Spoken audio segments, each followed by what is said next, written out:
ठारूशाह वासन औरत जे नाठी जो ज़ुल्म ख़िलाफ़ एहतिजाज।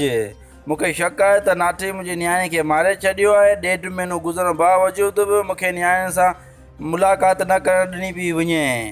औरत मसमात ज़ाहिद सोलंकी ऐं मासूम ॿारड़े सां गॾु प्रेस क्लब पेची एहतिजाज।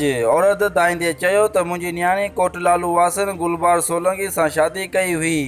शादी खां पोइ नाठी बिला जवाज़ मुंहिंजी नियाणी खे रोज़ तशदुद जो निशानो बणाईंदो हो, जंहिं ते नियाणी जी न ॼाण केतिरा भेरा मूंखे ॾिनी ऐं दांव पिणु ॾिनियूं।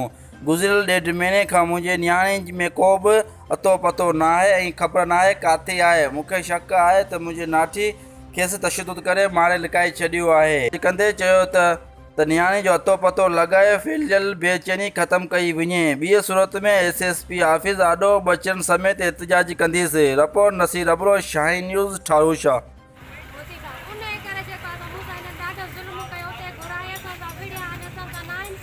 तव्हांजी छोकिरी घुमा हींअर? मुंहिंजी छोकिरी घुमा। अच्छा। जंहिंजे नए नु ॾेढ थियो आहे त मुंहिंजी छोकिरी घुमा लापता न ॻाल्हाइनि था न कुझु कनि था। मां वञा मां त बि घर तां रोई रोई मोटी थिया। 4-5 ॾींहं थिया मां उते रोई रोई मोटी आहियां त मिटनि जे घर तां न पतो आहे। मूंखे इहो आहे त बाबा मुंहिंजी धीउ मूंखे मिलियो वञे बसि। अच्छा, अॻु में विनर का मारी आहे छा माई? हा भाऊ, उहा मुंहिंजी निणान हुई जेकी मारी अथनि।